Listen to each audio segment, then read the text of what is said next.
Hello students, welcome to my channel maths with Panu. आज हम percentage के कुछ नेक्स्ट क्वेश्चंस को स्टडी करेंगे। तो आइए देखिए कि हमारा पहला क्वेश्चन आज का है x% of y is y% of. हमें इसका आंसर बताना है और इसके लिए हमें 4 ऑप्शंस दिए हुए हैं। अब आपने क्या करना है, x% ऑफ y, तो x% ऑफ y को सॉल्व कर लेते हैं।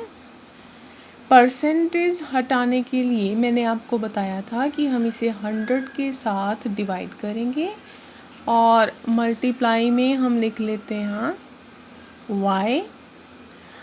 अब हम क्या करते हैं कि जो मल्टीप्लिकेशन होती है वो कम्यूटेटिव होती है, means we can change the 2 digits. अब हम इन दोनों डिजिट्स को आपस में चेंज कर सकते हैं। जैसे हम यहाँ लिख सकते हैं y multiply x upon 100। Okay, तो अब हमें क्वेश्चन में पूछा गया है y%, तो देखिए यहाँ पर ये आ जाएगा आपका y% मल्टीप्लाई x। तो जो हमारा आंसर है वो हो जाता है x, और हम इसे ऐसे लिख सकते हैं y% of x। So our answer is option A। अब हम देखते हैं अपने नेक्स्ट क्वेश्चन को, और जो हमारा नेक्स्ट क्वेश्चन है वो है which one of the following shows best percentage. Best percentage in चारों में से कौन सी है? तो इसके लिए बहुत ही सिंपल सा तरीका है। आपने क्या करना है, जैसे हमने कल परसेंटेज फाइंड की थी, तो आपने 384 अपॉन 540 इसको मल्टीप्लाई कर लेना है 100 के साथ। परसेंटेज निकालने के लिए हम मल्टीप्लाई करते हैं। अब इसे कैंसिल कर दीजिए एंड अकॉर्डिंग टू यू, जैसे हम इसे 2 के टेबल पर कैंसिल कर रहे हैं, अपने अकॉर्डिंग आप कैंसिलिंग कर सकते हैं। और मल्टीप्लाई करने के बाद 384 इंटू 5, अब आप इसे और भी कैंसिल कर सकते हैं। लाइकवाइज आप 3 के टेबल पर भी इसे कैंसिल कर सकते हैं, जैसे कि 3 1 ज़ा 3, 3 2 ज़ा 6 एंड 3 8 ज़ा 24, और मल्टीप्लाई कर सकते हैं।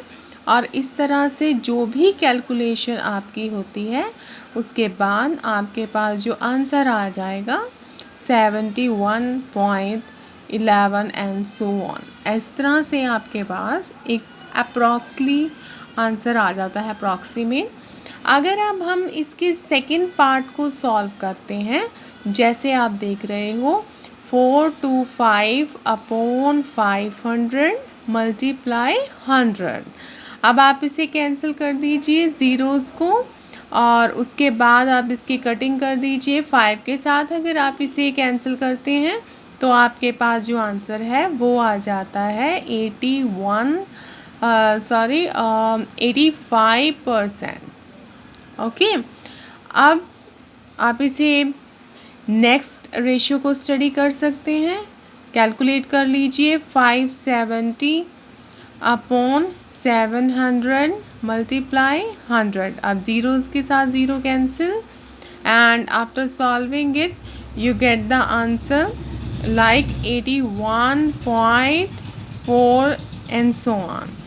And in the fourth part, when you solve it, 480 upon 660 multiply 100, and after cancelling 0 and by solving it you get the answer 72 and so on. So अब उसने हमसे ये पूछा है कि बेस्ट परसेंटेज कौन सी है इनमें से। तो ठीक है, जो आपका ग्रेटेस्ट नंबर पर आंसर होगा, जैसे कि आपके पास यहाँ है 85, तो जो आपका आंसर होगा 85% एंड वो है ऑप्शन बी में। ठीक है स्टूडेंट्स, तो ये कुछ सिंपल से क्वेश्चंस हैं but very important questions for your exam. Now we move on some statements questions like, देखिए अब हम अपने नेक्स्ट क्वेश्चन की तरफ जा रहे हैं। क्वेश्चन है a housewife saved ₹2.50 in buying an item on sale. Sale में एक हाउसवाइफ ने 2.50 रुपीज़ सेव किए and if she spent rupees 25 for the item, approximately how much percentage she saved in the transaction? When she buying a thing, then she saved 2.50 rupees. So actual price of that commodity क्या होना चाहिए आपके पास? तो आप यहाँ पर अपने actual price को लिख लीजिए। पहले भी एक्चुअल प्राइस क्या है उस कॉमोडिटी का, बिकॉज उसने हमें दिया है 25 रुपीज़, ठीक है जी। और जो सेविंग में है वो है 2.50 रुपीज़। अब हम दोनों को प्लस कर देते हैं और प्लस करने के बाद हमारे पास आ जाता है 27.50 रुपीज़, ठीक है। अब हमें सेविंग देखनी है, तो सेविंग के लिए हम क्या करते हैं, जो टोटल प्राइस है वो तो आप डिनोमिनेटर में लिख लीजिए और जो प्राइस आपने सेव किए हैं वो न्यूमिनेटर में लिख लीजिए और मल्टीप्लाई कर दीजिए आप 100 से, ठीक है। अब आपको पता है कि हम डेसिमल हटाएंगे, तो डेसिमल हटाने के लिए हम क्या करते हैं, 100 से डिवाइड कर दीजिए एंड डिनोमिनेटर में भी जो टर्म है उसे भी आप 100 से डिवाइड कर दीजिए। And you know very well कि हम न्यूमिनेटर और डिनोमिनेटर में से सेम टर्म कैंसिल कर देंगे। अब हमारे पास बचता है 250 multiply 100 by cancelling 1 0 again and 2 के टेबल पर कैंसिल कर दीजिए इसे, 2 5 एंड अगेन, और उसके बाद इसे फिर कैंसिल कर दीजिए। आप तब तक कैंसिल कर सकते हैं जब तक आपके पास एक लोएस्ट टर्म नहीं आ जाती है। एंड इन दिस वे जब आप इसे सॉल्व करते हैं तो जो आपका आंसर है वो आ जाता है 9 × 1/11%। बट अप्रॉक्सीमेटली कहा है उसने, तो अप्रॉक्सीमेटली आप ले सकते हो 9%, बिकॉज जो आपका आंसर है उसमें पॉइंट्स में मिक्स फ्रैक्शन में आंसर नहीं है। अगर हमारा 9 पॉइंट समथिंग आ रहा है, ठीक है, अब देखिए जैसे मैंने मिक्स फ्रैक्शन में रखा है, आपका पॉइंट्स में भी आ सकता है। आपका पॉइंट्स में अगर आएगा तो लाइक दिस के 9.09% इस तरह से आएगा, तो आप अप्रॉक्सली आंसर दे दीजिए, क्योंकि क्वेश्चन में भी उसने अप्रॉक्सीमेटली वर्ड यूज़ किया है। तो यहाँ पर आपको डेसिमल में आंसर देने की ज़रूरत नहीं है। तो जो हमारा आंसर है वो हमारा होगा बी ऑप्शन, ठीक है स्टूडेंट्स। अब हम चलते हैं अपने नेक्स्ट क्वेश्चन की तरफ और हमारा क्वेश्चन है राहुल बायस goods worth ₹6,650 and he gets a rebate of 6% on it. After getting the rebate, he pays sales tax ₹10%. Find the amount he will have to pay for the goods.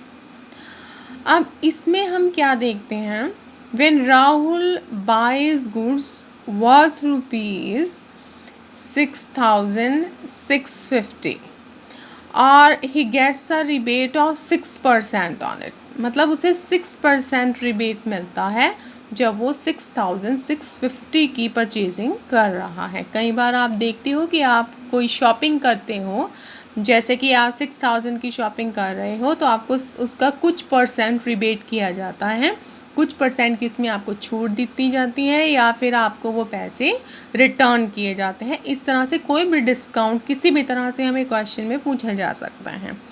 तो देखिए इस question में फ़िलहाल उसने हमसे ये कहा है 6% रिबेट है किसका, और 6,650, पहले इस पर ही कॉन्सेंट्रेट करना है हमें।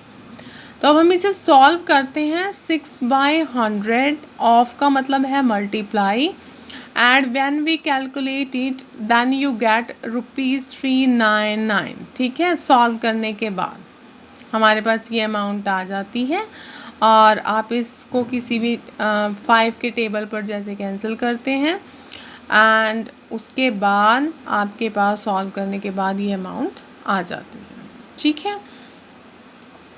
अब उसके बाद आपने क्या करना है, सेल्स टैक्स, कि राहुल ने सेल्स टैक्स भी पे किया है और सेल्स टैक्स के लिए उसने आपको मेंशन किया 10%। 10% उसने सेल्स टैक्स पे किया। किसका? अब हमें 10% तो लेना है, पर किसका 10% लेना है?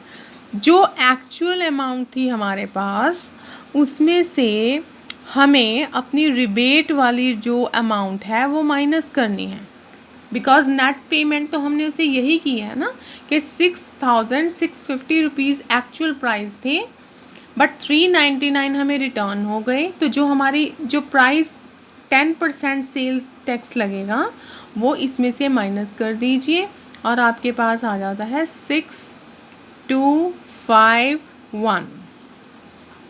ठीक है जी।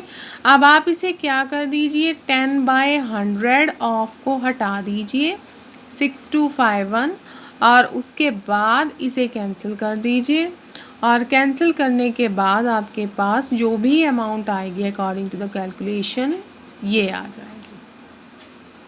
ठीक है। अब हमारा लास्ट काम क्या रह जाता है, सिर्फ फाइनल अमाउंट को फाइंड करना कि फाइनल अमाउंट क्या होगी। अब फाइनल अमाउंट के लिए देखिए जो ओरिजिनल प्राइस है वो तो हमारे पास है 6,650, ये अब उसके हैं एक्चुअल प्राइस, लेकिन हमें सेल्स टैक्स तो पे करना ही होता है, तो सेल्स टैक्स हमेशा गुड के प्राइस में ऐड हो जाता है। ठीक है जी। अब आपने क्या करना है, इन्हें ऐड कर देना है और ऐड करने के बाद आपके पास जो अमाउंट आएगी वो कुछ इस तरह से होगी 6876.10। अब आप देखिए हमारे पास ये ऑप्शन है कि नहीं। Yes, at the first place you get this option. ठीक है। सो स्टूडेंट्स, ये थे कुछ ऑब्जेक्टिव टाइप क्वेश्चंस और हम अपने नेक्स्ट क्वेश्चंस को नेक्स्ट वीडियोस में शेयर करेंगे। So thank you.